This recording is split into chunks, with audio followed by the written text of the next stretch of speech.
എല്ലാവർക്കും പുതിയ ക്ലാസ്സിലേക്ക് സ്വാഗതം. കഴിഞ്ഞ ക്ലാസ്സിൽ നമ്മൾ ഇലക്ട്രോസ്റ്റാറ്റിക്സിലെ രണ്ടാമത്തെ ചാപ്റ്ററായ electric potential and capacitance start ചെയ്തിരുന്നു. അതിൽ നമ്മൾ എന്താണ് ഇലക്ട്രിക് പൊട്ടൻഷ്യൽ എന്നും അതിന് യൂണിറ്റ് ഡയമെൻഷൻ, അതുപോലെ ഒരു പോയിന്റ് ചാർജിൽ നിന്നും ഒരു പെർട്ടിക്കുലർ ഡിസ്റ്റൻസ് അകലെയുള്ള പൊട്ടൻഷ്യൽ ഇക്വേഷൻ നമ്മൾ ഡിസ്കസ് ചെയ്തു. ഇന്ന് തുടർന്നുള്ള ഭാഗങ്ങളാണ് നമ്മൾ ഡിസ്കസ് ചെയ്യാൻ ഉദ്ദേശിക്കുന്നത്. ഇതിൽ ആദ്യം വരുന്ന ടോപ്പിക്കാണ് electric potential due to a system of charges. ഒന്നിലധികം ചാർജ് അടങ്ങുന്ന ഒരു സിസ്റ്റത്തിൻ്റെ ടോട്ടൽ പൊട്ടൻഷ്യൽ എങ്ങനെ കാൽക്കുലേറ്റ് ചെയ്യാം? അപ്പോൾ അതിനുവേണ്ടി നമ്മളിവിടെ 3 ചാർജ് അടങ്ങുന്ന ഒരു സിസ്റ്റം എടുത്തിട്ടുണ്ട്, Q1, Q2 ആൻഡ് Q3. അതിൻ്റെ ഫീൽഡിലെ ഒരു പോയിൻ്റായിട്ട് P എന്നുള്ള പോയിന്റ് നമ്മൾ എടുത്തിട്ടുണ്ട്. നമുക്ക് കാൽക്കുലേറ്റ് ചെയ്യേണ്ടത് പിയിലെ ടോട്ടൽ പൊട്ടൻഷ്യൽ എത്രയാണ്. അപ്പോൾ ഓരോ ചാർജും പിയിലുണ്ടാക്കുന്ന പൊട്ടൻഷ്യൽ ഇക്വേഷൻ നമ്മൾ കഴിഞ്ഞ ക്ലാസ് ഡിസ്കസ് ചെയ്തത് V = 1/4πε0 Q/R. ഇവിടെ Q1 എന്നുള്ള ഡിസ്റ്റൻസിന് R1ഉം Q2 ൽ നിന്ന് ഡിസ്റ്റൻസിന് R2ഉം Q3യിൽ നിന്ന് പിയിലേക്കുള്ള ഡിസ്റ്റൻസിന് R3 ആയിട്ടും നമ്മൾ ഇവിടെ എടുത്തിട്ടുണ്ട്. അങ്ങനെയാണെങ്കിൽ ടോട്ടൽ പൊട്ടൻഷ്യൽ സിംപ്ലി ആഡ് ചെയ്താൽ മതി എന്നാണ് നമ്മൾ കൺസിഡർ ചെയ്യുന്നത്. എന്തുകൊണ്ടായിരിക്കും? പൊട്ടൻഷ്യൽ ഒരു സ്കാലാർ ക്വാണ്ടിറ്റിയാണ്. സ്കാലാർ ആകുമ്പോൾ അവിടെ പ്രത്യേകിച്ച് ഡയറക്ഷൻ ഒന്നും ഇല്ലാത്തതുകൊണ്ട് ഓരോന്നും എന്ത് ചെയ്യാൽ മതി? സിംപ്ലി ആഡ് ചെയ്താൽ മതി. അപ്പോൾ ഒരു സിമ്പിൾ കൺസെപ്റ്റ് ആണ് total potential at this point P is the sum of individual potentials due to each charges of the system. That is V = V1 plus V2 plus V3. Total potential V = potential due to first charge plus potential due to second charge plus potential due to third charge. അതിന് equation നമുക്കറിയാം. First charge ഉണ്ടാക്കുന്ന potential 1/4πε0 Q1/R. Second charge ഉണ്ടാക്കുന്ന potential 1/4πε0 Q2/R. Third charge ഉണ്ടാക്കുന്ന potential 1/4πε0 Q3/R. ഇങ്ങനെ എത്ര charge ഉണ്ടോ അവയുടെ ഓരോ ചാർജും ആ പോയിന്റിൽ ഉണ്ടാക്കുന്ന ഇൻഡിവിജ്വൽ പൊട്ടൻഷ്യലുകളുടെ എന്ത് ചെയ്താൽ മതി? സം ചെയ്താൽ മതി. ഓക്കെ, ഇവിടെ ശ്രദ്ധിക്കേണ്ട വേറൊരു കേസ്, നമ്മളിങ്ങനെ ഇക്വേഷൻ എഴുതിയിട്ട് ഇതിൽ വാല്യൂ സബ്സ്റ്റിറ്റ്യൂട്ട് ചെയ്യുമ്പോൾ ചാർജിന് വാല്യൂ കൊടുക്കുമ്പോൾ സൈൻ കൊടുക്കണം. Q1 പ്ലസ് ആണെങ്കിൽ പ്ലസ്, ഇപ്പോൾ +10 കൂളം ആണെങ്കിൽ +10. Q2 എന്നുള്ളത് -20 കൂളം ആണെങ്കിൽ Q2 കൊടുക്കുമ്പോൾ -20. ഈ രീതിയിൽ നമ്മൾ വാല്യൂ അസൈൻ ചെയ്യുമ്പോൾ സൈൻ കൂടി കൊടുക്കണം. പക്ഷെ അത് ഇവിടെ വെക്റ്റർ സം എന്നുള്ള കൺസെപ്റ്റ് അല്ല. അത് നമ്മൾ സിംപ്ലി ആഡ് ചെയ്യുക, എല്ലാ പൊട്ടൻഷ്യലും കൂടി കൂട്ടുക തന്നെയാണ് വേണ്ടത്. പക്ഷെ കൂട്ടുമ്പോൾ സൈനോട് കൂടി എന്ത് ചെയ്യണം? ആഡ് ചെയ്യണം. ഓക്കെ, എന്നാൽ നമ്മൾ ഫീൽഡിലോ അല്ലെങ്കിൽ നമ്മൾ ഫോഴ്സിലോ ചെയ്തപ്പോൾ ഡയറക്ഷനാണ് നോക്കിയിരുന്നത് അല്ലേ? ഫസ്റ്റ് ഫോഴ്സിൻ്റെ ഡയറക്ഷൻ എങ്ങോട്ടാണ്, സെക്കൻഡ് ഫോഴ്സിൻ്റെ ഡയറക്ഷൻ എങ്ങോട്ടാണ്. ഒരേ ഡയറക്ഷനിലാണ് നമ്മൾ പ്ലസ് എഴുതി അല്ലെ, ഓപ്പോസിറ്റ് ആണെങ്കിൽ മൈനസ് എഴുതി. ഈ രീതിയിലാണ് അവിടെ നമ്മൾ ചെയ്തിരുന്നത്. അവിടെ പക്ഷേ നമ്മളങ്ങനെ പ്ലസ് ആണോ മൈനസ് ആണോ എന്ന് ഡയറക്ഷൻ വെച്ച് കണ്ടുപിടിച്ച് കഴിഞ്ഞാൽ പിന്നെ വാല്യൂ അസൈൻ ചെയ്യുമ്പോൾ നമ്മൾ സൈൻ കൊടുക്കരുത്, കാരണം അത് പിന്നീട് മിസ്റ്റേക്കിലേക്ക് വരും. അപ്പോൾ അതാണ് ഇത് തമ്മിലുള്ള വ്യത്യാസമായിട്ട് നിങ്ങൾ മനസ്സിലാക്കേണ്ടത്. സൂപ്പർ പൊസിഷൻ പ്രിൻസിപ്പിളിൽ നമ്മൾ ഫസ്റ്റിലെ എന്ത് ചെയ്യണം? ഡയറക്ഷൻ നോക്കി അത് പ്ലസ് ചെയ്യണോ മൈനസ് ചെയ്യണോ തീരുമാനിച്ചു കഴിഞ്ഞാൽ പിന്നെ എന്ത് ചെയ്യരുത്? ചാർജിന് സൈൻ അസൈൻ ചെയ്യരുത്. ഇവിടെ നമ്മൾ പൊട്ടൻഷ്യൽ ആഡ് ചെയ്യുമ്പോൾ സിംപ്ലി ആഡ് ചെയ്യാം. എല്ലാ പൊട്ടൻഷ്യലുകളും എപ്പോഴും ആഡ് ചെയ്യാണ് വേണ്ടത്. അതിൽ വാല്യൂ അസൈൻ ചെയ്യുമ്പോൾ എന്ത് ചെയ്യാൻ മതി? അത് പ്ലസ് ആണോ ചാർജിന് മൈനസ് ആണോ എന്ന് കൊടുത്തു കഴിഞ്ഞാൽ ക്ലിയർ ആയിട്ട് നമുക്ക് ഫൈനൽ ആൻസറിൽ എത്തിച്ചേരാൻ പറ്റും. ഓക്കെ, ഇപ്പോൾ നമ്മൾ ഫസ്റ്റ് ടോപ്പിക് ഇതായിരുന്നു. ഞാനൊന്ന് അതിൻ്റെ ഡെഫിനിഷൻ പറയാം. The total potential at a point due to a system of charges is the sum of the potential due to each charges of the system. ഇനി നമ്മൾ ഡിസ്കസ് ചെയ്യാനുള്ളത് ഒരു ഡൈപോൾ ഉണ്ടാക്കുന്ന ടോട്ടൽ പൊട്ടൻഷ്യൽ എത്രയായിരിക്കും? Potential due to an electric dipole. ഒരു point charge ഉണ്ടാക്കുന്ന potential നമ്മൾ discuss ചെയ്ത് കഴിഞ്ഞു. ഒരു സിസ്റ്റം ഓഫ് ചാർജസ് ഒരു പോയിന്റിലാക്കുന്ന പൊട്ടൻഷ്യൽ നമ്മൾ ഡിസ്കസ് ചെയ്തു.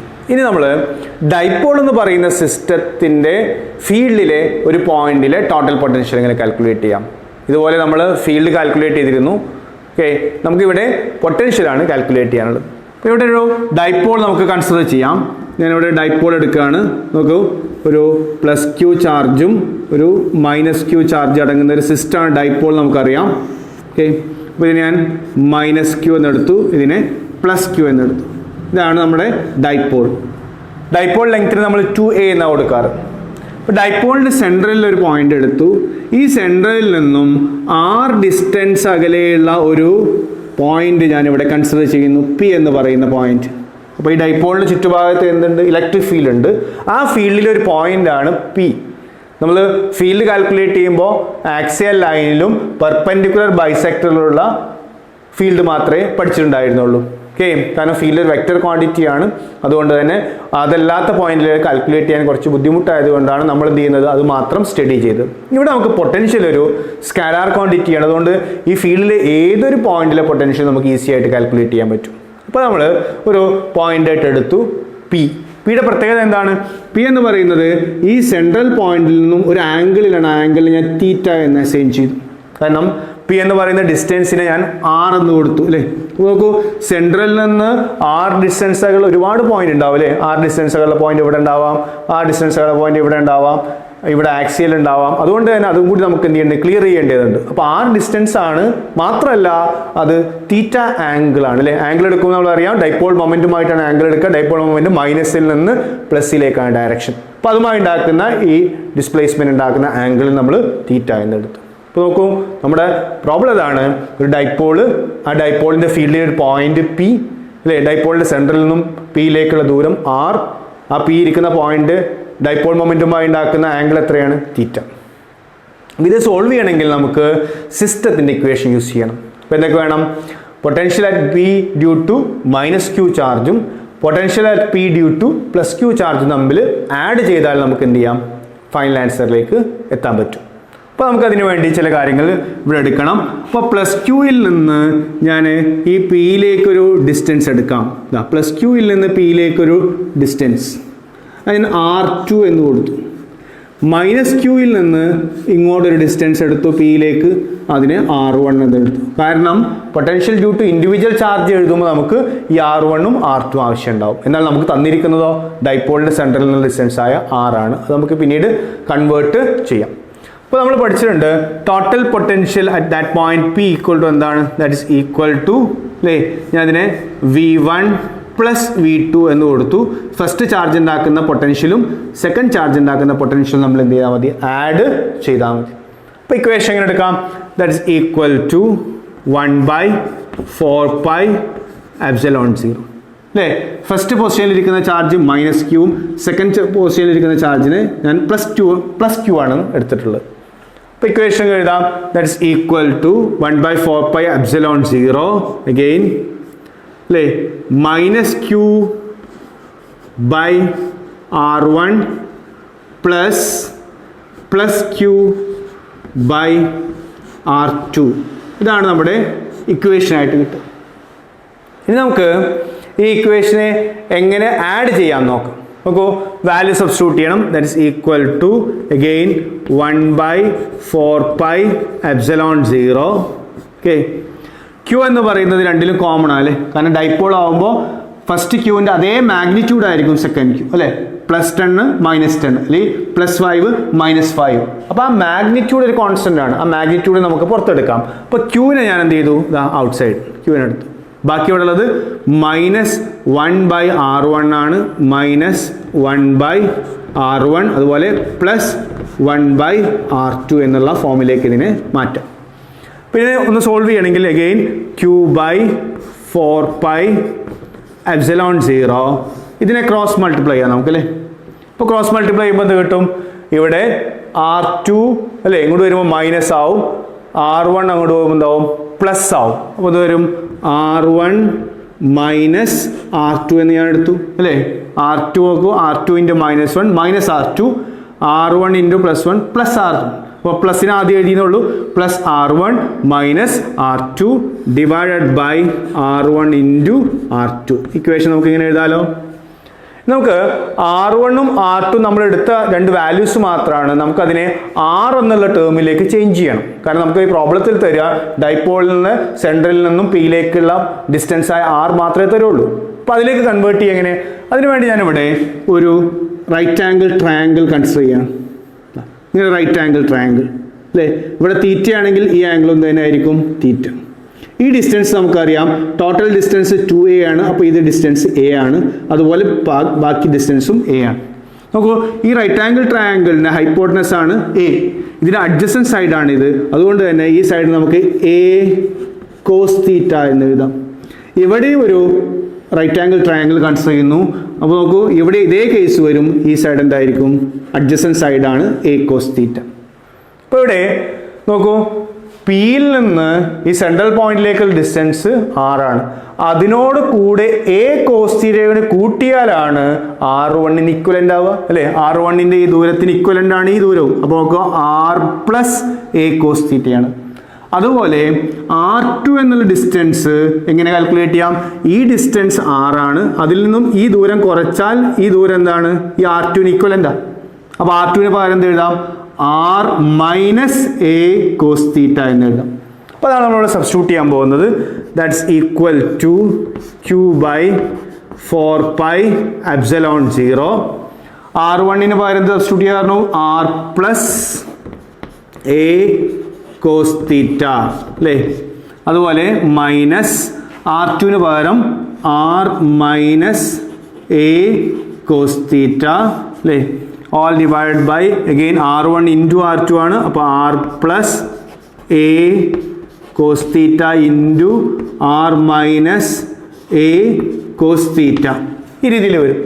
നോക്കൂ, ഇനി നമുക്ക് ഇതിനെ സോൾവ് ചെയ്യുകയാണെങ്കിൽ that's equal to q by 4 pi epsilon 0.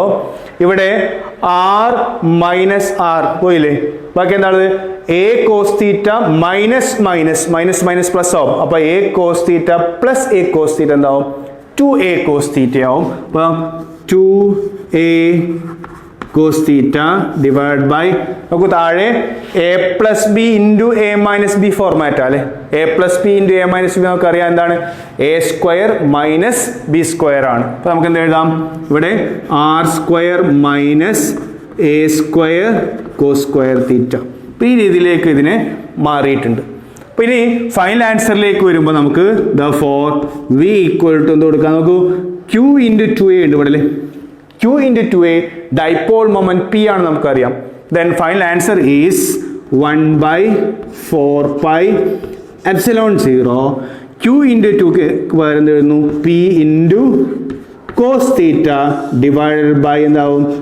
r square minus a square cos square theta. ഇതാണ് potential due to an electric ഡൈപോളിൻ്റെ ഫൈനൽ ആൻസർ. ഒരു ഡൈപോളിൻ്റെ സെൻട്രലിൽ നിന്ന് r ഡിസ്റ്റൻസ് അകലെയുള്ള പോയിന്റിലുള്ള പൊട്ടൻഷ്യൽ കാൽക്കുലേറ്റ് ചെയ്യാനുള്ള ഇക്വേഷൻ ആണ് 1 by 4 pi epsilon 0 p cos theta by r square minus a square cos square theta. അപ്പോൾ ഏതൊരു പോയിന്റിലേയും നമുക്ക് കാൽക്കുലേറ്റ് ചെയ്യാം. എന്തൊക്കെ അറിഞ്ഞാൽ മതി? ആ പോയിന്റിലേക്കുള്ള ദൂരവും ആ പോയിന്റിന്റെ ഓറിയന്റേഷനും അറിയണം. എത്ര ആംഗിളിലാണ് ആ പോയിന്റ് കിടക്കുന്നത് എന്നുള്ള തീറ്റയെ കൂടി ഡിപ്പെൻഡ് ചെയ്യുന്നുണ്ട്. അപ്പോൾ നമുക്ക് എന്ത് ചെയ്യാം? ഇത് വെച്ച് നമ്മൾ നേരത്തെ പഠിച്ച ഒരു സിസ്റ്റത്തിന്റെ പൊട്ടൻഷ്യൽ കാണാനുള്ള കൺസെപ്റ്റ് ഉപയോഗിച്ച് നമ്മൾ ഡൈപോൾ എന്ന് പറയുന്ന സിസ്റ്റത്തിന്റെ ഫീൽഡിലെ ഒരു പോയിന്റിലെ ടോട്ടൽ പൊട്ടൻഷ്യൽ നമുക്ക് കാൽക്കുലേറ്റ് ചെയ്യാം. ഇവിടെ നമുക്ക് വേണമെങ്കിൽ 2 കേസ് ഡിസ്കസ് ചെയ്യാം. ഏതൊക്കെയാ? ആക്സിയൽ ലൈനിലെ പൊട്ടൻഷ്യൽ എത്രയാണ്? പെർപെൻഡിക്കുലർ ബൈസെക്ടറിൽ. ഓക്കെ, എങ്ങനെ എഴുതാം? നോക്കൂ, ഒരു കേസായിട്ട് നമ്മൾ എടുക്കുകയാണെങ്കിൽ കേസ് 1 എന്താണ്? Axial line. ആക്സിയൽ ലൈനിന്റെ പ്രത്യേകത എന്താ? ഇത് ആക്സിസ് ആവുമ്പോൾ ആംഗിൾ എത്ര ആയിരിക്കും? ഇവിടെ ഒരു പോയിന്റ് ആണെങ്കിൽ ഇവിടുന്ന് കൊണ്ട് ആ ഡിസ്റ്റൻസ് ആണെങ്കിൽ ആംഗിൾ 0 ആയിരിക്കും അല്ലേ? അപ്പോൾ തീറ്റ ഈക്വൽ എത്രയായിരിക്കും? 0. തീറ്റ 0 ആയാൽ ഇവിടെ കോസ് 0 എന്തായി? 1 ആയി. ആൻസർ എന്തായി? v equal to 1 by 4 pi epsilon 0 p by എന്തായി? r square minus a square മാത്രമായി. കാരണം കോസ് തീറ്റ വാല്യൂ എന്താണ്? 1 ആണ്. അപ്പോൾ ഇങ്ങനെ ആൻസർ നമുക്ക് എന്തിനെ കാണാം? ഒരു ഡൈപോളിന്റെ ആക്സിസിലെ ഫീൽഡ് കാണാനുള്ള ഇക്വേഷൻ എന്താണ്? 1 by 4 pi epsilon 0 p by r square minus a square ആണ്. ഇനി പെർപെൻഡിക്കുലർ ബൈസെക്ടർ ആണെങ്കിൽ ആംഗിൾ എത്രയാ? 90 ആണ് അല്ലേ? ഇതാണ് ഡൈപോൾ മൊമെന്റ്. ഇങ്ങോട്ടാണ് r എങ്കിൽ ആംഗിൾ 90 ആണ്. ആംഗിൾ 90 ആയാൽ ഇവിടെ കോസ് 90 എത്രയാണ്? 0 ആണ്. കോസ് 90 0 ആയതുകൊണ്ട് തന്നെ പൊട്ടൻഷ്യൽ ഓൾവേസ് ഈക്വൽ എത്രയായിരിക്കും? 0. അപ്പോൾ കേസ് 2 എന്നുള്ള രീതിയിൽ നമുക്ക് ഡിസ്കസ് ചെയ്യേണ്ടത് theta equal to 90 degree, that means along the perpendicular bisector of a dipole, the potential V always equal to 0. ഇങ്ങനെ രണ്ട് കേസ് കൂടി ഇതിന്റെ കൂടെ നമ്മൾ പഠിച്ചു വെക്കാം. അപ്പോൾ ജനറൽ ഇക്വേഷൻ ഇതാണ്, V equal to 1 by 4 pi epsilon 0 P cos theta by R square minus A square cos square theta. നമ്മൾ രണ്ട് കേസിലേക്ക് അപ്ലൈ ചെയ്യുകയാണെങ്കിൽ ആക്സിയൽ ലൈനിലെ ഫീൽഡിന്റെ equation 1 by 4 pi epsilon 0 P by R square minus A square. എന്നാൽ perpendicular ബൈസെക്ടറിലെ ഏതൊരു point എടുത്താലും, ഒരു ഡൈപോളിന്റെ പെർപെൻഡിക്കുലർ ബൈസെക്ടറിലെ ഏതൊരു പോയിന്റിലും പൊട്ടൻഷ്യൽ എത്രയായിരിക്കും? 0 ആയിരിക്കും എന്ന് നമുക്ക് മനസ്സിലാക്കാൻ സാധിക്കും. അപ്പോൾ എത്രയാണ് പൊട്ടൻഷ്യൽ ഡ്യൂ ടു ഡൈപോൾ എന്നുള്ള കൺസെപ്റ്റ്. ഇനി നമുക്ക് ഇലക്ട്രിക് പൊട്ടൻഷ്യൽ എനർജി എന്താണെന്ന് നോക്കാം. നമ്മൾ ഈ ചാപ്റ്റർ സ്റ്റാർട്ട് ചെയ്തപ്പോഴേ പറഞ്ഞത് എന്താണ് പൊട്ടൻഷ്യൽ എനർജി എന്ന് പറഞ്ഞു. എന്തായിരുന്നു നമ്മൾ പറഞ്ഞിരുന്നത്? ഒരു സിസ്റ്റം ആ സിസ്റ്റം ഇപ്പോഴുള്ള രൂപത്തിലായി മാറാൻ ആ സിസ്റ്റത്തിൻ്റെ ഓരോ പാർട്ടിക്കിളിന് മുകളിലും നമ്മൾ ചെയ്ത വർക്ക് ആ സിസ്റ്റത്തിൽ ഒരു എനർജിയായി സ്റ്റോർ ചെയ്യപ്പെടുന്നു. ആ എനർജിയാണ് നമ്മൾ എന്താ വിളിച്ചത്? Potential energy.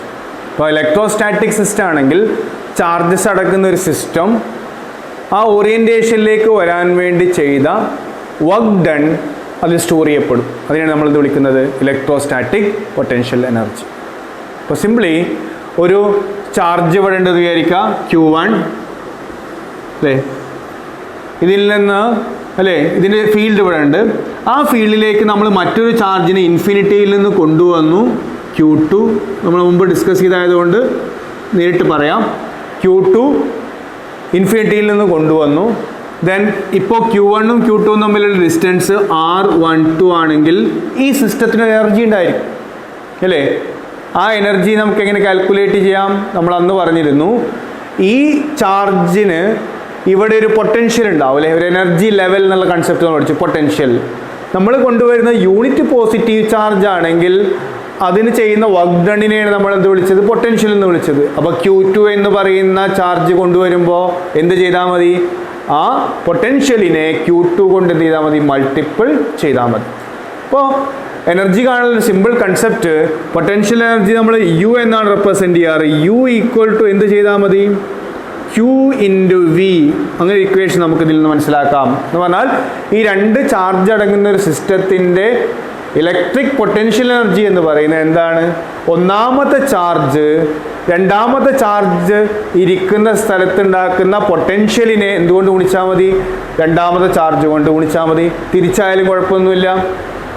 രണ്ടാമത്തെ ചാർജ് ഒന്നാമത്തെ ചാർജ് ഇരിക്കുന്ന സ്ഥലത്തുണ്ടാക്കുന്ന പൊട്ടൻഷ്യലായ VA ഈ ഒന്നാമത്തെ ചാർജിൻ്റെ മാഗ്നിറ്റ്യൂഡ് കൊണ്ട് ഗുണിച്ചാലും മതി. ഏത് ചാർജാണോ കൊണ്ടുവരുന്നത് അതിനെ ആ കൊണ്ടുവന്ന് വെക്കുന്ന പോയിന്റിലെ പൊട്ടൻഷ്യലുമായിട്ട് ഗുണിച്ചു കഴിഞ്ഞാൽ നമുക്ക് ആ സിസ്റ്റത്തിന് എന്ത് കാണാം? പൊട്ടൻഷ്യൽ എനർജി കാൽക്കുലേറ്റ് ചെയ്യാം. പൊട്ടൻഷ്യൽ എനർജിക്ക് നമുക്ക് ഇങ്ങനെ ഒരു ഇക്വേഷൻ പഠിക്കാം.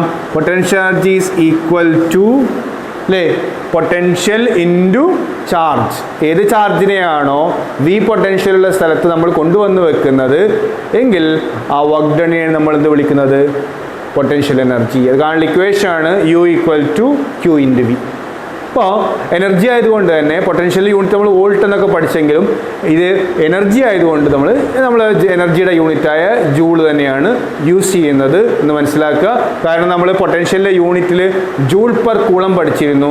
ജൂൾ പെർ കൂളമ്പിനെ എഗെയിൻ ചാർജ് കൊണ്ട് ഗുണിക്കുമ്പോൾ നമുക്ക് ജൂൾ തന്നെ കിട്ടും. ഇലക്ട്രോസ്റ്റാറ്റിക് പൊട്ടൻഷ്യൽ എനർജിക്കും നമുക്ക് എനർജിയുടെ യൂണിറ്റായ ജൂൾ തന്നെ യൂസ് ചെയ്താൽ മതി. ഓക്കെ, ഇനി നമുക്ക് ഇതിനൊരു കൂളംസ് ലോ ഫോർമാറ്റിലേക്ക് എങ്ങനെ ചേഞ്ച് ചെയ്യാൻ നോക്കാം. നോക്കൂ, U ഈക്വൽ ടു എന്തായി മാറും? U ഈക്വൽ ടു V എന്ന് പറഞ്ഞില്ലേ നമ്മൾ?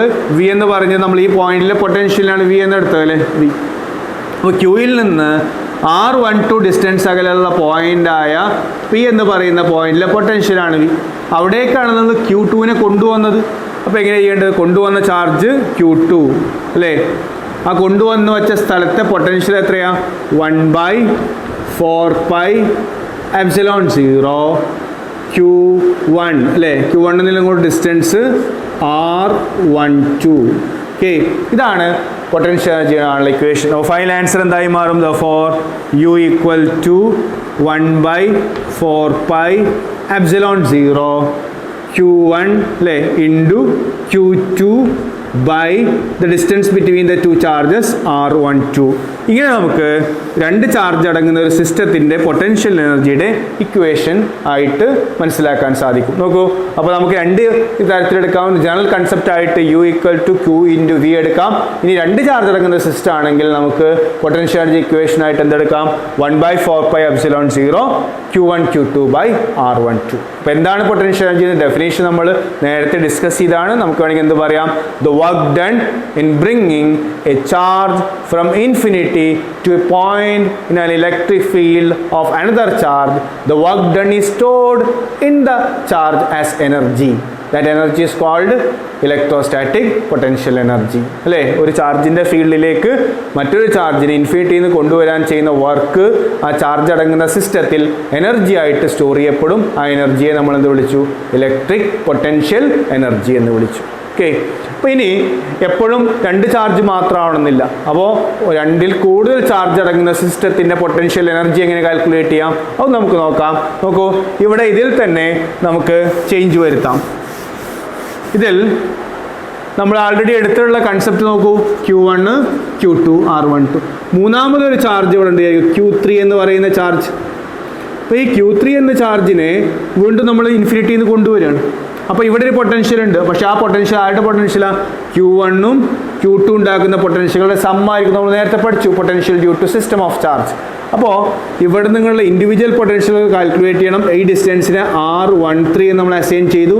ഈ ഡിസ്റ്റൻസിന് നമ്മൾ R23 എന്നെടുത്താൽ ഈ ടോട്ടൽ പൊട്ടൻഷ്യൽ എങ്ങനെ കാൽക്കുലേറ്റ് ചെയ്യാം? നോക്കൂ, ആദ്യത്തെ ഒരു ചാർജ് മാത്രമായിരുന്നു. പിന്നെ രണ്ടാമത്തെ ചാർജിനെ കൊണ്ടുവന്നപ്പോഴുള്ള പൊട്ടൻഷ്യൽ നമുക്കറിയാം. എത്രയാണത്? ദെൻ U = ഏത് ഉപയോഗിച്ചു? Q × V യൂസ് ചെയ്തു. നമുക്ക് കിട്ടിയ ഇക്വേഷൻ ഇതായിരുന്നു, 1/4πε0 Q1 Q2 R12. നമ്മൾ നേരത്തെ എഴുതി കഴിഞ്ഞു. ഇനി മൂന്നാമത്തെ ചാർജ് വരികയാണ്. മൂന്നാമത്തെ ചാർജ് വരുമ്പോൾ ഇപ്പോൾ ഉള്ള എനർജിയുടെ കൂടെ എന്ത് ചെയ്യണം? ആ വർക്ക് ഡണ്ണും കൂടി ആഡ് ചെയ്യണം. അപ്പോൾ പുതിയ വർക്ക് ഡൺ എത്രയാ? പുതിയ വർക്ക് ഡൺ നമുക്ക് എങ്ങനെ കാൽക്കുലേറ്റ് ചെയ്യാം? U = അല്ലേ, രണ്ടാമത്തെ ചാർജ് വന്നപ്പോൾ ഞാനതിന് U1 എന്ന് കൊടുത്തു. മൂന്നാമത്തെ ചാർജ് വരുമ്പോൾ ഞാൻ അല്ലേ ആ സിസ്റ്റത്തിലേക്ക് വീണ്ടും ഒരു ചാർജ് വരികയാണ്. ദാറ്റ്സ് ഈക്വൽ ടു എഗെയിൻ വരുന്ന ചാർജ് ഏതാണ്? Q3. ഇവിടെ വന്ന ചാർജ് ഏതായിരുന്നു? Q2. ആരുടെ പൊട്ടൻഷ്യലിലേക്കാണ് വരുന്നത്? V1ൻ്റെ പൊട്ടൻഷ്യൽ. അങ്ങനെയാണ് നമ്മൾ ഇക്വേഷൻ എഴുതിയത് അല്ലേ. ഇനി വരുന്നത് Q3 ആണല്ലേ. എങ്ങോട്ടാണ് വരുന്നത്? ഈ രണ്ട് ചാർജ് അടങ്ങുന്ന സിസ്റ്റത്തിൻ്റെ ഫീൽഡിലേക്കാണ് വരുന്നത്. അപ്പോൾ ഞാൻ അവിടെ V എന്ന് കൊടുത്തു. എന്താ V എന്ന് പറഞ്ഞാൽ ഈ രണ്ട് ചാർജ് ഇവിടെ ഉണ്ടാക്കുന്ന ടോട്ടൽ പൊട്ടൻഷ്യലാണ്. ആ ടോട്ടൽ പൊട്ടൻഷ്യൽ എത്രയെന്ന് അറിയാം നമുക്ക്? V1 + V2 ആണെന്ന് നമുക്കറിയാം. അങ്ങനെയാണെങ്കിൽ ദാറ്റ്സ് ഈക്വൽ ടു Q3 × എന്ത് എഴുതാം നമുക്ക്? V1 + V2 എന്ന് എഴുതാം. That's equal to Q3 × what is V1 potential at this point due to Q1 എത്രയായിരിക്കും? അത് 1/4πε0 Q1 this distance R13 plus V2 എന്ന് പറഞ്ഞാൽ സെക്കൻഡ് ചാർജ് ഇവിടെ ഉണ്ടാക്കുന്ന പൊട്ടൻഷ്യൽ എത്രയാ? 1/4πε0 Q2 Q2 നിന്ന് ഡിസ്റ്റൻസ് നമ്മൾ R23 എന്ന് കൊടുത്തിട്ടുണ്ട് അല്ലേ. അപ്പോൾ ഇതാണ് മൂന്നാമത്തെ ചാർജ് വരുമ്പോൾ നമ്മൾ ചെയ്യേണ്ട വർക്ക് ഡൺ. അങ്ങനെയാണെങ്കിൽ ടോട്ടൽ വർക്ക് ഡൺ ആയിരിക്കണം രണ്ടാമത്തെ ചാർജ് വന്നപ്പോഴുള്ള U1ഉം മൂന്നാമത്തെ ചാർജ് വന്നപ്പോഴുള്ള U2 കൂടി ആഡ് ചെയ്താൽ മതി എന്നർത്ഥം. അപ്പോഴാണ് എനർജി എപ്പോഴും ആഡ് ചെയ്യുകയാണല്ലോ. അപ്പോൾ നമുക്ക് എന്തെടുക്കാം? That is U total U = എന്തെടുക്കാം? ഒന്നാമത്തെ ടേം എന്തായിരുന്നു? 1/4πε0 Q1 Q2 R12 പ്ലസ് രണ്ടാമത്തെ ഇതാ ഇവിടുന്ന് കിട്ടുക 1/4πε0 അഗെയിൻ Q1 Q3 R13. അപ്പോൾ ഇത് കോമൺ ആയിട്ട് എടുക്കാം. നമുക്ക് Q1 Q3 എന്തെടുക്കാം? R13 അല്ലേ. ഒരു ടേം കൂടിയുണ്ട് ഇവിടെ. എന്താണ്? 1/4πε0 Q2 Q3 R23. അപ്പോൾ Q2 Q3 R23. അപ്പോൾ ഇങ്ങനെ 3 ടേം അവിടെ വരും ടോട്ടൽ പൊട്ടൻഷ്യൽ എനർജി കാൽക്കുലേറ്റ് ചെയ്യുമ്പോൾ. അപ്പോൾ ഇങ്ങനെയാണ് ഒരു സിസ്റ്റം വന്നാൽ ആ സിസ്റ്റത്തിൻ്റെ total electric potential energy calculate ചെയ്യുക. നാലാമത്തെ ഒരു ചാർജ് വരുമ്പോൾ വീണ്ടും ഒരു പോയിന്റ് നമ്മൾ എടുത്താൽ ഈ മൂന്നിൻ്റെയും പൊട്ടൻഷ്യൽ ഇവിടെ ഉണ്ടാവും. അപ്പോൾ നാലാമത്തെ ചാർജിന് എന്തുകൊണ്ട് ഗുണിക്കണം? V1 plus V2 plus V3 മൂന്നിൻ്റെയും potential കൊണ്ട് ഗുണിച്ചാലാണ് നമുക്ക് പുതിയ വർക്ക് ഡൺ കിട്ടുക. അത് ഇതിനോട് കൂടി വീണ്ടും എന്ത് ചെയ്യണം, ആഡ് ചെയ്യണം. ഇതാണ് ഒരു സിസ്റ്റം ഓഫ് ചാർജിൻ്റെ total electric potential energy calculate ചെയ്യാനുള്ള കൺസെപ്റ്റ്. ദെൻ ഇവിടെ 3 പാർട്ടിക്കിൾ സിസ്റ്റമാണ് നമ്മൾ എടുത്തിട്ടുള്ളത്. ടോട്ടൽ പൊട്ടൻഷ്യൽ എനർജിയുടെ ഇക്വേഷൻ കിട്ടിയത് 1/4πε0 Q1 Q2 by R12 plus Q1 Q3 by R13 plus Q2 Q3 by R23. അതിൻ്റെ കൺസെപ്റ്റ് കിട്ടിയിട്ടുണ്ടാവും വിചാരിക്കുന്നു. ഈ രീതിയിൽ നമുക്ക് എത്ര ചാർജ് ഉണ്ടെങ്കിലും എന്ത് ചെയ്യാം, അത് കാൽക്കുലേറ്റ് ചെയ്യാം. ഓരോ ചാർജിനെ കൊണ്ടുവരുമ്പോൾ ഉണ്ടാകുന്ന വർക്ക് ഡണ്ണും മുമ്പുണ്ടായുള്ള വർക്ക് ഡണ്ണുമായി ആഡ് ചെയ്ത് നമുക്ക് എന്ത് ചെയ്യാം, ടോട്ടൽ വർക്ക് ഡൺ കാൽക്കുലേറ്റ് ചെയ്യാം. ടോട്ടൽ വർക്ക് ഡണ്ണിനെ നമ്മൾ ആ സിസ്റ്റത്തിൻ്റെ ടോട്ടൽ പൊട്ടൻഷ്യൽ എനർജി ആയിട്ട് എടുക്കേണ്ടത്. എന്താണ് ഇലക്ട്രിക് പൊട്ടൻഷ്യൽ എനർജി നമ്മൾ ഡിസ്കസ് ചെയ്തു. നമുക്കൊരു ഡൈപോളിൻ്റെ ഇലക്ട്രിക് പൊട്ടൻഷ്യൽ എനർജിയെക്കുറിച്ചാണ് ഡിസ്കസ് ചെയ്യാനുള്ളത്. ഇപ്പോൾ ഡൈപോള് ഒരു എക്സ്റ്റേണൽ ഇലക്ട്രിക് ഫീൽഡിൽ ഇരിക്കുമ്പോഴുള്ള പൊട്ടൻഷ്യൽ എനർജിയാണ് ഉദ്ദേശിക്കുന്നത്. ഒരു ഡൈപോൾ എന്ന് പറഞ്ഞാൽ 2 പാർട്ടിക്കിൾ സിസ്റ്റമാണ്. അതിൻ്റെ ഒരു സിസ്റ്റത്തിൻ്റെ പൊട്ടൻഷ്യൽ എനർജിയെക്കുറിച്ച് നമ്മൾ ആൾറെഡി പറഞ്ഞു കഴിഞ്ഞു. ഇനി നമ്മൾ ഉദ്ദേശിക്കുന്നത് ഒരു ഇലക്ട്രിക് ഡൈപോൾ ഒരു എക്സ്റ്റേണൽ ഇലക്ട്രിക് ഫീൽഡിൽ ഇരിക്കുമ്പോൾ അതിൻ്റെ പൊട്ടൻഷ്യൽ എനർജി എത്രയായിരിക്കും എന്നുള്ളതാണ്. നോക്കൂ, ഒരു ഫീൽഡ് നമ്മൾ കൺസിഡർ ചെയ്തു. ഒരു ഫീൽഡിൻ്റെ ഡയറക്ഷൻ ഞാൻ എടുത്തതാണ് ഇലക്ട്രിക് ഫീൽഡിൻ്റെ ഡയറക്ഷൻ. ഇങ്ങനെ ഇലക്ട്രിക് ഫീൽഡ്, ഈ ഇലക്ട്രിക് ഫീൽഡ് ഇതാ ഇവിടെയൊക്കെ ഉണ്ട്. ഞാൻ ഒറ്റ ലൈനെ കാണിച്ചുള്ളൂ, നമുക്ക് ഒരുപാട് ലൈൻ ഉപയോഗിച്ച് റെപ്രസെൻറ്റ് ചെയ്യാം. ഇനി ഈ ഇലക്ട്രിക് ഫീൽഡിൽ ഒരു പെർട്ടിക്കുലർ ആംഗിളിലായിട്ട് ഒരു ഡൈപോൾ ഇരിക്കുന്നുണ്ട്. ഡൈപോൾ അല്ലേ, ആംഗിൾ നമുക്ക് തീറ്റ എന്ന് മാർക്ക് ചെയ്യാം. θ1 എന്ന് ഞാൻ മാർക്ക് ചെയ്തു. ഇത് -q, ഇത് +q. ഇങ്ങനെയാണ് ഒരു ഡൈപോൾ ഇപ്പോൾ ഇരിക്കുന്നത്. ആ ഇരിക്കുന്നത് മറ്റൊരു ഇലക്ട്രിക് ഫീൽഡിലാണ്. ആൾറെഡി ഒരു ഇലക്ട്രിക് ഫീൽഡ് ഉണ്ട് E എന്ന് പറയുന്ന, അതിലാണ് ഡൈപോൾ ഇരിക്കുന്നത്. എത്ര ആംഗിളിൽ? ഫീൽഡും ഡൈപോൾ മൊമെൻറ്റുമായ ആംഗിൾ എത്രയാണ്? θ1. ഇതിന് നമ്മൾ റൊട്ടേറ്റ് ചെയ്ത് പുതിയൊരു ആംഗിളിലേക്ക് മാറ്റി. അപ്പോൾ -q ഇവിടേക്ക് വന്നു, +q ഇങ്ങോട്ട് മാറി. പുതിയ ആംഗിൾ എത്രയാണ്? ഈ ആംഗിൾ θ2.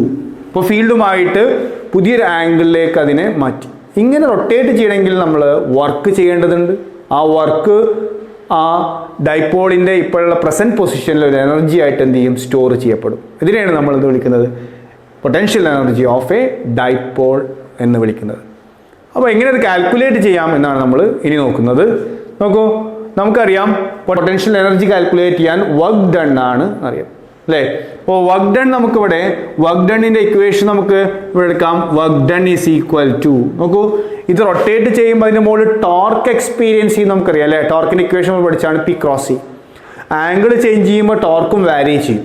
അപ്പോൾ വർക്ക് ഡൺ എഗെയിൻസ്റ്റ് വാരിങ് ടോർക്കാണ്. അപ്പോൾ work done against varying force പോലെ വർക്ക് ഡൺ എഗെയിൻസ്റ്റ് വാരിങ് ടോർക്കിൻ്റെ ഇക്വേഷൻ നമ്മൾ എടുക്കേണ്ടത് ഇൻ്റഗ്രൽ ടോ ഡി തീറ്റ അല്ലേ. ഫോഴ്സിന് പകരം ടോർക്ക്, നമ്മൾ സാധാരണ ലീനിയർ ഡിസ്പ്ലേസ്മെൻറ്റിന് പകരം എന്ത് ചെയ്യാം, ആംഗുലാർ ഡിസ്പ്ലേസ്മെൻ്റ് ആയ തീറ്റ എടുക്കുക.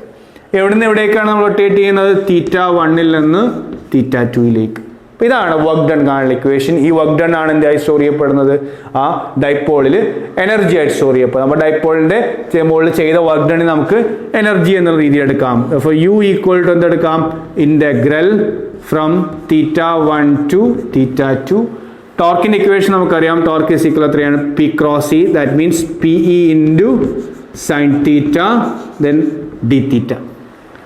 അപ്പോൾ നമുക്കിതിനെ സോൾവ് ചെയ്യുമ്പോൾ that is equal to again P into E അല്ലേ. പിയും ഇയും കോൺസ്റ്റൻസ് ആണ്. അപ്പോൾ PE. ഓക്കെ, ബാക്കി വരുന്നത് ഇൻ്റഗ്രൽ സൈൻ തീറ്റ ഡി തീറ്റയാണ്. ഓക്കെ, അപ്പോൾ സൈൻ തീറ്റയുടെ ഇൻ്റഗ്രലായിട്ട് വരുന്നത് മൈനസ് കോസ് തീറ്റയാണ്. അപ്പോൾ ആൻസർ വരുന്നത് എന്താണ്? Into minus cos theta. അപ്പോൾ നമുക്ക് പൊട്ടൻഷ്യൽ എനർജിയുടെ ഇക്വേഷൻ എഴുതാം. U ഈക്വൽ ടു എന്ത് എഴുതാം? PE into minus cos theta or minus PE cos theta. PE cos theta എന്ത് എഴുതാം? പിയും ഇയും വെക്റ്റർ ക്വാണ്ടിറ്റീസ് ആണ്. അങ്ങനെയാണെങ്കിൽ PE കോസ് തീറ്റയെ നമുക്ക് P ഡോട്ട് E എന്ന് എഴുതാം. അപ്പോൾ U ഈക്വൽ ടു എന്താണ്? മൈനസ് P ഡോട്ട് E എന്നുള്ളൊരു കൺസെപ്റ്റ് എഴുതാം. ഇതാണ് നമുക്ക് ഒരു ഇലക്ട്രിക് ഡൈപോൾ ഒരു എക്സ്റ്റേണൽ ഫീൽഡിൽ ഇരിക്കുമ്പോഴുള്ള പൊട്ടൻഷ്യൽ എനർജിയുടെ ജനറൽ ഇക്വേഷൻ ആയിട്ട് എടുക്കാൻ പറ്റും. എന്നാൽ നമുക്കിവിടെ ലിമിറ്റ് തന്നിരുന്നില്ലേ. എന്താണ് θ1 ആംഗിളിൽ നിന്ന് നമ്മൾ θ2യിലേക്കാണ് എന്ത് ചെയ്തത് അതിനെ റൊട്ടേറ്റ് ചെയ്യിച്ചത്. അപ്പോൾ ഒരു പെർട്ടിക്കുലർ ആംഗിൾ തന്നിട്ടുണ്ടെങ്കിൽ നമുക്ക് ആ രീതിയിലും കാൽക്കുലേറ്റ് ചെയ്യാം. ഇങ്ങനെ ആയിരിക്കും. നോക്കൂ, ഇവിടെ u ഈക്വൽ ടു എന്ത് കൊടുക്കാം, ഇവിടെ റിസൾട്ട് വരുമ്പോൾ ഇവിടെ p ഇൻറ്റു ഇ അല്ലേ, മൈനസ് ഉണ്ടാവും, മൈനസിനെ ഇവിടെ എടുക്കാം. ദെൻ കോസ് തീറ്റയെ നമുക്ക് ലിമിറ്റ് അപ്ലൈ ചെയ്യാം. കോസ് തീറ്റ എവിടെ മുതൽ എവിടെ വരെ, θ1 ടു θ2. അങ്ങനെ that's equal to minus P E into എന്ത് എഴുതാം, കോസ് അപ്പർ ലിമിറ്റ് അല്ലേ, അപ്പർ ലിമിറ്റ് ഏതാ θ2 മൈനസ് ലോവർ ലിമിറ്റ് ഏതാ θ1. ഇങ്ങനെ ഇക്വേഷൻ നമുക്ക് യൂസ് ചെയ്യാം. u equal to minus P into cos θ2 minus cos θ1. ഇതിനെ മൈനസിനെ വേണമെങ്കിൽ നമുക്ക് ഉള്ളിലേക്ക് മൾട്ടിപ്ലൈ ചെയ്തിട്ട് എന്ത് എഴുതാം, പി ഇ ഇൻറ്റു എന്ത് എഴുതാം, ഇതിനെ മാറ്റിയാൽ മതി. കാരണം minus of A minus B എന്താ, ബി മൈനസ് എ എന്ന് എഴുതാൻ നമ്മൾ പഠിച്ചിട്ടുണ്ട്. അതുകൊണ്ട് വേണമെങ്കിൽ ഇതിനെ എങ്ങനെ എഴുതാം, കോസ് θ1 ആദ്യം എഴുതാം മൈനസ് കോസ് θ2. ഇങ്ങനെ വേണമെങ്കിൽ ചേഞ്ച് ചെയ്തിട്ടും എഴുതാൻ പറ്റും. അപ്പോൾ എന്തായാലും ഒരു ഇലക്ട്രിക് ഡൈപോൾ ഒരു എക്സ്റ്റേണൽ ഫീൽഡിൽ ഇരിക്കുമ്പോൾ, ഒരു പെർട്ടിക്കുലർ ആംഗിളിൽ ഇരിക്കുമ്പോൾ അതിൽ സ്റ്റോർ ചെയ്യപ്പെട്ടുള്ള എനർജി കാൽക്കുലേറ്റ് ചെയ്യാനുള്ള ഇക്വേഷൻ ആണെന്ത്, ജനറൽ ആയിട്ട് നമ്മൾ പറയുകയാണെങ്കിൽ u ഈക്വൽ ടു എന്താണ്, മൈനസ് പി ഡോട്ട് ഇ ആയിട്ട് എടുക്കാം. നമുക്ക് ഒരു ആംഗിൾ തന്നിട്ടുണ്ട്, ഒരു θ1 ആംഗിളിൽ നിന്ന് θ2 ആംഗിളിലേക്ക് നമ്മൾ അതിനെ റൊട്ടേറ്റ് ചെയ്യുമ്പോൾ അതിൽ നമ്മൾ ചെയ്ത വർക്ക് ഡൺ അതിലെ എനർജി ആയിട്ട് സ്റ്റോർ ചെയ്യപ്പെടും. അങ്ങനെയെങ്കിൽ ആ എക്സ്ട്രാ കിട്ടുന്ന എനർജിയെ നമുക്ക് എങ്ങനെ റെപ്രസെന്റ് ചെയ്യാം, u equal to either minus P E into cos θ2 minus cos θ1. Final angle initial angle തിരിച്ചെഴുതാണെങ്കിൽ മൈനസ് ഒഴിവാക്കിക്കൊണ്ട് P E into cos θ1 minus cos θ2.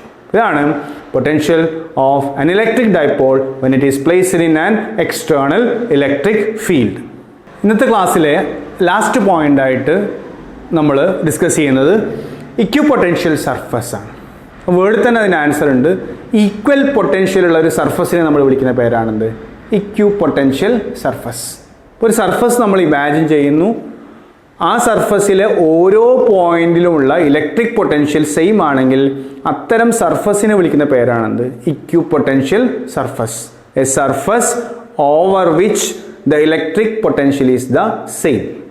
Okay, അപ്പോൾ 3 തരത്തിലാണ് ഇതുമായി ബന്ധപ്പെട്ട ക്വസ്റ്റ്യൻസ് വരാറ്. ഒന്നെങ്കിൽ എന്താണ് ഇക്വിപൊട്ടൻഷ്യൽ സർഫസ് എന്ന് ചോദിക്കാറുണ്ട്, അല്ലെങ്കിൽ അതിൻ്റെ ക്യാരക്ടറിസ്റ്റിക്സ് ചോദിക്കാറുണ്ട്. ഓക്കെ, അതുപോലെ ഡിഫറെൻറ്റ് ഇക്വിപൊട്ടൻഷ്യൽ സർഫസിൻ്റെ ഷേപ്പ് ചോദിക്കാറുണ്ട്. അപ്പോൾ ആൻസർ നമ്മൾ പഠിച്ചു കഴിഞ്ഞു. The surface over which electrical potential is the same is called equipotential surface. Okay, ഇനി ഒരു ഇക്വിപൊട്ടൻഷ്യൽ സർഫസ് നമ്മൾ ഡിസ്കസ് ചെയ്യുമ്പോൾ നമുക്കൊരു പോയിന്റ് ചാർജ് ഇവിടെ ഇരിക്കുന്നുണ്ട്. ഒരു പോയിന്റ് ചാർജ് ഇവിടെ ഇരിക്കുന്നുണ്ടെങ്കിൽ നമുക്കറിയാം ഇതിൽ നിന്ന് ഒരു പെർട്ടിക്കുലർ ഡിസ്റ്റൻസ് അകലെയുള്ള പൊട്ടൻഷ്യൽ വി ആണ്. അതേ ഡിസ്റ്റൻസ് അകലെയുള്ള പൊട്ടൻഷ്യൽ ഇവിടെയും വി ആണ്. അപ്പോൾ ഒരേ ഡിസ്റ്റൻസിലുള്ള ഓരോ പോയിന്റിൻ്റെയും പൊട്ടൻഷ്യൽ എന്താ, സെയിം ആണ്. അപ്പോൾ ഈ ബോഡിയിൽ നമുക്ക് ഒരേ ഡിസ്റ്റൻസുള്ള ഒരുപാട് പോയിന്റ്സ് വരക്കാം. ആ പോയിന്റ്സ് എല്ലാം കൂടി കൂട്ടിച്ചേർത്താൽ നമുക്കൊരു സർക്കിൾ ആയിരിക്കും കിട്ടുക അല്ലേ. എന്നാൽ ഈ ചാർജിന് ഇങ്ങോട്ടും അതേ ഡിസ്റ്റൻസ് ഉണ്ടാവും, ഇങ്ങോട്ടുണ്ടാവും, എല്ലാ ഡയറക്ഷനിലേക്ക്, അതുപോലെ ഉള്ളിലേക്ക് അങ്ങോട്ടും ഉണ്ടാവും. അപ്പോൾ നോക്കൂ, ഒന്ന് ഇമാജിൻ ചെയ്ത് നോക്കൂ, ഈ ചാർജിൽ നിന്ന് ഒരു 10 സെൻറ്റിമീറ്റർ അകലെയുള്ള പോയിന്റുകളൊക്കെ ഒന്ന് ഇമാജിൻ ചെയ്ത് നോക്കൂ. അതെല്ലാം കൂടി കൂട്ടിച്ചേർത്താൽ കിട്ടുന്ന ഷേപ്പ് എന്തായിരിക്കും, ഒരു സ്പിയർ ആയിരിക്കും അല്ലേ. അപ്പോൾ എന്താ പ്രത്യേകത, ആ സ്പിയറിന്റെ സെൻട്രലാണ് ഏതിരിക്കുന്നത്, ഈ ചാർജ് ഇരിക്കുന്നത്. അതുകൊണ്ട് തന്നെ ആ സ്പെറിക്കൽ സർഫസിലെ ഓരോ പോയിന്റിലെയും ഇലക്ട്രിക് പൊട്ടൻഷ്യൽ എന്തായിരിക്കും, സെയിം ആയിരിക്കും. അങ്ങനെയാണെങ്കിൽ നമുക്ക് അതിനെന്ത് വിളിക്കാം, ഇക്വിപൊട്ടൻഷ്യൽ സർഫസ് എന്ന് വിളിക്കാം. അപ്പോൾ ഒരു പോയിന്റ് ചാർജ് ഉണ്ടാക്കുന്ന ഇക്വിപൊട്ടൻഷ്യൽ സർഫസിന്റെ ഷേപ്പ് എന്തായിരിക്കും, സ്പെറിക്കൽ ഷേപ്പ് ആയിരിക്കും. നോക്കൂ, ഇനി കുറച്ചുകൂടി ദൂരത്തേക്കുള്ള ഒരു പോയിന്റ് എടുക്കുന്നു. നമ്മൾ 10 സെന്റിമീറ്റർ ആണെങ്കിൽ 15 സെന്റിമീറ്റർ എടുത്തു. 15 സെന്റിമീറ്ററുള്ള ഒരുപാട് പോയിന്റുകൾ ഉണ്ടാവും അല്ലേ. നേരത്തെ നമ്മൾ പറഞ്ഞ പോലെ 15 സെന്റിമീറ്ററുള്ള പോയിന്റുകൾ ഒരുപാടുണ്ട്. ഇവയെല്ലാം കൂടി ചേർത്താലും നമ്മൾ നേരത്തെ പറഞ്ഞ പോലെ മറ്റൊരു സ്പിയർ ആണ് കിട്ടുക അല്ലേ. 15 സെന്റിമീറ്റർ റേഡിയസ് ഉള്ള ഒരു സ്പിയർ കിട്ടും. നോക്കൂ, ആ സ്പിയറിൻ്റെയും ഓരോ പോയിന്റ് എടുത്താൽ ആ ഓരോ പോയിന്റിലെയും പൊട്ടൻഷ്യൽ സെയിം ആയിരിക്കും എന്ന് പറഞ്ഞാൽ ഈ സ്പിയർ എടുത്താൽ, ഉള്ളിലെ സ്പിയർ എടുത്താൽ അതിലത്തെ ഓരോ പോയിന്റിന്റെയും പൊട്ടൻഷ്യൽ സെയിം ആയിരിക്കും. അതുകൊണ്ട് അതൊരു ഇക്വിപൊട്ടൻഷ്യൽ സർഫസ് ആണ്. വലിയ സ്പിയർ എടുത്താൽ ആ സ്പിയറിന്റെ ഓരോ പോയിന്റിലും എന്തായിരിക്കും, പൊട്ടൻഷ്യൽ സെയിം ആയിരിക്കും. അത് മറ്റൊരു ഇക്വിപൊട്ടൻഷ്യൽ സർഫസ് ആണ്. ഓക്കെ, ഇനി നോക്കൂ, ഈ ഇക്വിപൊട്ടൻഷ്യൽ സർഫസ് ഒരിക്കലും കൂട്ടിമുട്ടില്ല അല്ലേ. Two equipotential surface never intersect. അപ്പോൾ ഒരേ പൊട്ടൻഷ്യൽ ഉള്ള പോയിന്റുകളുടെ ലോക്കസ് ആണല്ലോ നമ്മൾ ഇക്വ പൊട്ടൻഷ്യൽ സർഫസ് എന്ന് പറയുന്നത്. മറ്റൊരു പൊട്ടൻഷ്യൽ ഈക്വലായി വരുന്നതല്ലേ, അതുകൊണ്ട് തന്നെ അവയ്ക്കിടയിൽ ഒരു ഡിസ്റ്റൻസ് ഉണ്ടാവും. അതുകൊണ്ട് തന്നെ രണ്ട് ഇക്വ പൊട്ടൻഷ്യൽ സർഫസ് ഒരിക്കലും എന്ത് ചെയ്യില്ല, ഇന്റർസെക്റ്റ് ചെയ്യില്ല. കാരണം ആദ്യത്തത് ഒരു പെർട്ടിക്കുലർ പൊട്ടൻഷ്യലുള്ള സർഫസ് ആണ്, രണ്ടാമത്തത് മറ്റൊരു പൊട്ടൻഷ്യലുള്ള സർഫസ് ആണ്. അപ്പോൾ നമ്മൾ ഒരിക്കലും എന്ത് ചെയ്യില്ല, ഇന്റർസെക്റ്റ് ചെയ്യില്ല. അപ്പോൾ ഒരു ഇക്വ പൊട്ടൻഷ്യൽ സർഫസിന്റെ ഒരു പ്രത്യേകതയായിട്ട് നമുക്ക് പഠിക്കാവുന്നതാണ് two equipotential surface never intersect. Okay, അതുപോലെ നോക്കൂ, നമ്മൾ ഫീൽഡ് വരച്ചപ്പോൾ ഫീൽഡുകളൊക്കെ ഇതാ പോസിറ്റീവ് ചാർജ് ആണെങ്കിൽ ഔട്ട്വേർഡ് ആയിരിക്കും, നെഗറ്റീവ് ചാർജ് ആണെങ്കിൽ ഇൻവേർഡ് ആയിരിക്കും. എങ്ങോട്ടായാലും ഈ സർഫസും ഈ ഫീൽഡും തമ്മിൽ എല്ലാ ഭാഗത്തും 90 ഡിഗ്രിയാണ്. അപ്പോൾ ഇത് മനസ്സിലാക്കേണ്ടത്, ഒരു ഇക്വ പൊട്ടൻഷ്യൽ സർഫസ് നമുക്ക് കിട്ടിക്കഴിഞ്ഞാൽ അതിലൂടെ പാസ് ചെയ്യുന്ന ഫീൽഡ് ലൈൻസ് എപ്പോഴും ആ സർഫസിന് പെർപെൻഡിക്കുലർ ആയിരിക്കും. അത് നമുക്ക് അടുത്തൊരു പ്രത്യേകതയായിട്ട് പറയാം. The field lines passing through any equipotential surface always perpendicular to the surface. അതുപോലെ നമ്മളൊരു ചാർജിനെ ഇവിടെ വെച്ചു, Q എന്ന് പറയുന്ന ചാർജിനെ ഈ സർഫസിൻ്റെ മുകളിൽ വെച്ചു. ആ ചാർജിനെ എനിക്ക് ഇവിടെ എത്തിക്കണം, ഇവിടെ നിന്ന് ഇങ്ങോട്ട്. നമ്മൾ പഠിച്ചിട്ടുണ്ട് ഈ ചാർജിൻ്റെ ഫീൽഡിൽ ഒരു പോയിന്റിൽ നിന്ന് മറ്റൊരു പോയിന്റിലേക്ക് മാറ്റണമെങ്കിൽ വർക്ക് ചെയ്യണം എന്നല്ലേ. എന്നാൽ ഈ സർഫസിനെ സംബന്ധിച്ചിടത്തോളം ഈ പറയുന്ന പോയിന്റ് ഇതിനെ P എന്ന് കൊടുത്തു, ഇതിനെ Q എന്ന് കൊടുത്തു. പിയിൽ നിന്ന് ക്യൂയിലേക്ക് ഒരു സ്മോൾ Q എന്ന് പറയുന്ന ചാർജിനെ ഇങ്ങോട്ട് കൊണ്ടുവരുമ്പോൾ വർക്കൊന്നും ചെയ്യേണ്ട. കാരണം പിയിൽ അതേ പൊട്ടൻഷ്യലാണ് ക്യൂയിലും. പിയിലും ക്യൂയിലും സെയിം പൊട്ടൻഷ്യൽ ആണെങ്കിൽ there is no potential difference. Okay, ആ വർക്ക് നമ്മൾ ചെയ്യേണ്ട വർക്ക് ഡണിനെ നമ്മൾ പൊട്ടൻഷ്യൽ ഡിഫറൻസ് വിളിക്കാറ്. തിരിച്ചൊന്ന് ചിന്തിച്ചു കഴിഞ്ഞാൽ രണ്ട് പോയിന്റുകൾക്കിടയിൽ പൊട്ടൻഷ്യൽ ഡിഫറൻസ് ഇല്ലെങ്കിൽ ആ ഒന്നാമത്തെ പോയിന്റിൽ നിന്ന് രണ്ടാമത്തെ പോയിന്റിലേക്ക് എത്തിക്കാൻ എന്ത് ചെയ്യേണ്ടതില്ല, വർക്കൊന്നും ചെയ്യേണ്ടതില്ല. അപ്പോൾ നോക്കൂ, ഒരു ഇക്വ പൊട്ടൻഷ്യൽ സർഫസിന്റെ ഏതൊരു പോയിന്റിൽ നിന്നും മറ്റൊരു പോയിന്റിലേക്ക് ഒരു ചാർജിനെ കൊണ്ടുപോകാൻ എന്ത് ചെയ്യേണ്ടതില്ല, വർക്ക് ചെയ്യേണ്ടതില്ല. കാരണം ആ ഇക്വ പൊട്ടൻഷ്യൽ സർഫസിലെ ഓരോ പോയിന്റും എന്താണ്, സെയിം പൊട്ടൻഷ്യലാണ്. അപ്പോൾ നമുക്ക് 3 പ്രത്യേകതകളാണ് നമ്മൾ ഇക്വ പൊട്ടൻഷ്യൽ സർഫസുമായി ബന്ധപ്പെട്ട് ഡിസ്കസ് ചെയ്തത്. എന്തായിരുന്നു ഒന്നാമത്തെ പ്രത്യേകത? 2 equipotential surfaces never intersect. രണ്ടാമത്തെ പ്രത്യേകത, field lines always passing perpendicular to an equipotential surface. Then third case നമ്മൾ ഡിസ്കസ് ചെയ്ത് the work done to move a charge through an equipotential surface is always equal to 0. അപ്പോൾ എന്താണ് equipotential surface എന്നും what are the characteristics of an equipotential surface എന്നും നമ്മൾ discuss ചെയ്തു കഴിഞ്ഞു. ഇനി നമുക്ക് ചില ഷേപ്പുകളാണ്, പലതരത്തിലുള്ള ഇക്വിപൊട്ടൻഷ്യൽ സർഫസുകൾ ഉണ്ട്. ഒരു ഷേപ്പ് നമ്മൾ പഠിച്ചു കഴിഞ്ഞു. ഒരു പോയിന്റ് ചാർജിന്റെ ഇക്വിപൊട്ടൻഷ്യൽ സർഫസിന്റെ ഷേപ്പ് എന്തായിരിക്കും, സ്പെറിക്കൽ ആയിരിക്കും. നോക്കൂ, ഒരു ലൈൻ ചാർജ് ആണെങ്കിലോ, നമ്മൾ ലൈൻ ചാർജിന്റെ ഫീൽഡോ കാണാൻ പഠിച്ചിട്ടുണ്ട് അല്ലേ. ഈ ലൈൻ ചാർജിൽ നിന്ന് ഒരേ ഡിസ്റ്റൻസ് അകലെയുള്ള പോയിന്റ് അവിടെ ഉണ്ടാവാം, ഇങ്ങോട്ട് ഉണ്ടാവാം, ഇങ്ങോട്ട് ഉണ്ടാവാം അല്ലേ, ഇങ്ങനെയൊക്കെ ഉണ്ടാവാം. അപ്പോൾ ഇങ്ങനെ ആയിരിക്കും അല്ലേ, ഇവിടെ ഉണ്ടാവാമല്ലോ, ഇങ്ങോട്ടുണ്ടാവാം. ഒരേ ഡിസ്റ്റൻസിലുള്ള പോയിന്റുകളൊക്കെ നമ്മൾ എടുത്തു കഴിഞ്ഞാൽ ഇങ്ങനെ ഉണ്ടാവാം, ഓരോ പോയിന്റിലും ഉണ്ടാവാം അല്ലേ. അപ്പോൾ നമുക്ക് എന്ത് ഷേപ്പ് കിട്ടും, ഒരു സിലിണ്ടറിക്കൽ ഷേപ്പ് കിട്ടും. അപ്പോൾ ഒരു ലൈൻ ചാർജ് ആണെങ്കിൽ അതിൽ നിന്ന് എല്ലാ ഭാഗത്തേക്കും ഡിസ്റ്റൻസ് ഉണ്ടാവും, ഒരേ ഡിസ്റ്റൻസിലൊക്കെ ഒരേ പൊട്ടൻഷ്യൽ ആയിരിക്കും. അങ്ങനെയാണെങ്കിൽ അതിൻ്റെ ചുറ്റുഭാഗത്ത് ഒരു സിലിണ്ടറിക്കൽ ഷേപ്പിലായിട്ടാണ് നമുക്ക് എന്ത് കിട്ടുക, ഇക്വിപൊട്ടൻഷ്യൽ സർഫസ് കിട്ടുക. അപ്പോൾ ഒരു ലൈൻ ചാർജിന്റെ ഇക്വിപൊട്ടൻഷ്യൽ സർഫസ് എന്തായിരിക്കും, സിലിണ്ടറിക്കൽ ഷേപ്പ് ആയിരിക്കും. ഓക്കെ, ഇനി ഒരു പ്ലെയിൻ ചാർജ് ആണ്. ഈ ബോർഡ് നിറയെ നമ്മൾ ചാർജ് സ്റ്റോർ ചെയ്തിട്ടുണ്ട്. ഈ ബോർഡിൽ നിന്ന് ഒരു പെർട്ടിക്കുലർ ഡിസ്റ്റൻസ് അകലെ ഒരു 30 സെൻറ്റിമീറ്റർ അകലെയുള്ള ഒരു പോയിന്റ് എടുത്തു. ഈ ബോർഡിൽ നിന്ന് ഇവിടെ ഒരു 30 സെൻറ്റിമീറ്റർ അകലെ. അങ്ങനെ ഈ ബോർഡിലെ ഓരോ പോയിന്റിൽ നിന്നും 30 സെൻറ്റിമീറ്റർ അകലെയുള്ള പോയിന്റ് എടുത്താൽ അവിടെയൊക്കെ പൊട്ടൻഷ്യൽ സെയിം ആയിരിക്കുമല്ലോ. അങ്ങനെയാണെങ്കിൽ ആ പോയിന്റ്സിലൊക്കെ കൂട്ടിച്ചേർത്താൽ മറ്റൊരു പ്ലെയിൻ ആണ് കിട്ടുക അല്ലേ, ഒരു പ്ലെയിൻ ആയിരിക്കും ആ ഷേപ്പ്. ഓക്കെ, അതുകൊണ്ട് ഒരു പ്ലെയിൻ ചാർജ് ആണെങ്കിൽ അതിൻ്റെ ഇക്വിപൊട്ടൻഷ്യൽ സർഫസ് എന്തായിരിക്കും, അനദർ പ്ലെയിൻ ആയിരിക്കും. അപ്പോൾ ഇക്വിപൊട്ടൻഷ്യൽ സർഫസുമായി റിലേറ്റ് ചെയ്ത് നമ്മൾ 3 കാര്യങ്ങളാണ് ഡിസ്കസ് ചെയ്ത്. What is equipotential surface? The surface over which the electrical potential is the same. രണ്ടാമത്തത്, what are the characteristics of an equipotential surface? 3 പ്രത്യേകത നമ്മൾ പഠിച്ചു. 2 equipotential surfaces never intersect. Field lines always passing normally through an equipotential surface. And third one, the work done in moving a charge over an equipotential surface always equal to 0. ഷേപ്പുകൾ നമ്മൾ പഠിച്ചു. Equipotential സർഫസിന്റെ point ചാർജിന്റെ equipotential സർഫസിന്റെ shape spherical ആയിരിക്കും. Line charge ആണെങ്കിൽ cylindrical ആയിരിക്കും. Plain charge ആണെങ്കിൽ equipotential സർഫസിന്റെ shape എന്തായിരിക്കും, plain ആയിരിക്കും. അപ്പോൾ ഇന്നത്തെ ക്ലാസ്സിൽ നമ്മൾ ഡിസ്കസ് ചെയ്തത്, ആദ്യമായിട്ട് നമ്മൾ പറഞ്ഞത് potential due to system of charges. ഒന്നിലധികം ചാർജ് വന്നാൽ അതിൻ്റെ പൊട്ടൻഷ്യൽ എങ്ങനെ കാൽക്കുലേറ്റ് ചെയ്യാം. രണ്ടാമത് നമ്മൾ അങ്ങനെ സിസ്റ്റമായ ഡൈപോളിൻ്റെ പൊട്ടൻഷ്യൽ എങ്ങനെ കാൽക്കുലേറ്റ് ചെയ്യാമെന്ന് പറഞ്ഞു.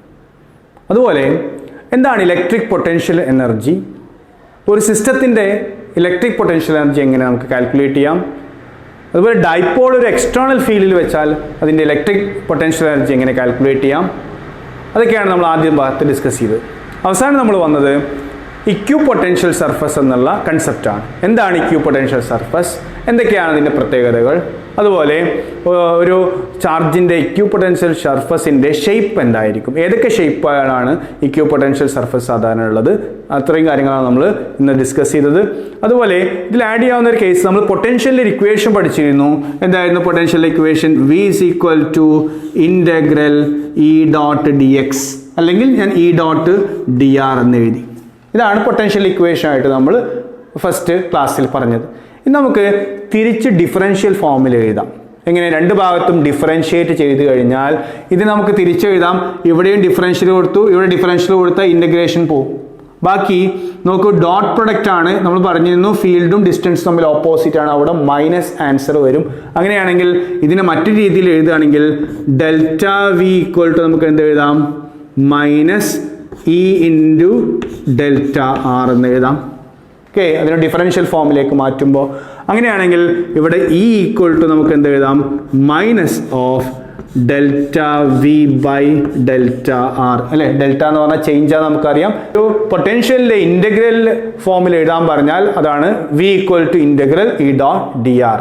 അല്ലെങ്കിൽ ഇലക്ട്രിക് ഫീൽഡിൻ്റെ ടേമിൽ നമുക്ക് എന്ത് ചെയ്യാം? പൊട്ടൻഷ്യലിനെ എക്സ്പ്രസ് ചെയ്യാം. തിരിച്ചൊരു ക്വസ്റ്റ്യൻ വരികയാണ്, നമുക്ക് ഇലക്ട്രിക് ഫീൽഡിനെ പൊട്ടൻഷ്യലിൻ്റെ ടേമിൽ തിരിച്ചെങ്ങനെ എക്സ്പ്രസ് ചെയ്യാമെന്ന് ചോദിച്ചാൽ അതിനുള്ള ആൻസറാണ് ഇ ഈക്വൽ ടു എന്താണ്? Minus delta V by delta R എന്ന് പറയുന്നത്. രണ്ട് പോയിന്റുകൾക്കിടയിലുള്ള പൊട്ടൻഷ്യൽ ഡിഫറൻസിനെ അല്ലേ, ഇതുപോലെ നമ്മൾ ഗ്രാഡിയൻ്റ് എന്നാ പറയുക, change in potential with respect to change in distance. നമുക്ക് എന്ത് പറയാം? Electric field is the negative gradient of potential എന്നുകൂടി പറയാം. അപ്പോൾ ചാപ്റ്ററിന്റെ പേര് ഇലക്ട്രിക് പൊട്ടൻഷ്യൽ ആൻഡ് കപ്പാസിറ്റൻസ് എന്നായിരുന്നു. അപ്പോൾ പൊട്ടൻഷ്യൽ നമ്മൾ അവസാനിപ്പിക്കുകയാണ്. അതുകൊണ്ടാണ് ഞാൻ പൊട്ടൻഷ്യലുമായി റിലേറ്റ് ചെയ്ത മറ്റൊരു ഇക്വേഷനും കൂടി പറഞ്ഞ് അവസാനിപ്പിക്കുന്നത്. ഇതാണ് അവസാനമായി പഠിച്ചത്, E equal to minus delta V by delta R. That means electric field is the negative gradient of potential. വരുന്ന ക്ലാസ്സുകളിൽ നമുക്ക് ഡിസ്കസ് ചെയ്യാനുള്ളത് കപ്പാസിറ്റൻസ് എന്നുള്ള ടേമുമായി ബന്ധപ്പെട്ടാണ്. ഇപ്പോൾ ഇലക്ട്രോസ്റ്റാറ്റിക്സിലെ നമ്മൾ പഠിക്കുന്ന നാലാമത്തെ ടേം ആണെന്ത്? കപ്പാസിറ്റൻസ്. നമ്മൾ ചാർജ്, ഫീൽഡ്, പൊട്ടൻഷ്യൽ, ഇങ്ങനെ 3 ടേമിനെ കുറിച്ച് ഇതുവരെ ഡിസ്കസ് ചെയ്ത് കഴിഞ്ഞു. ഇനി വരുന്ന ക്ലാസ്സുകളിൽ നമുക്ക് എന്താണ് കപ്പാസിറ്റൻസ് എന്ന് ഡിസ്കസ് ചെയ്യാം. Okay, thank you.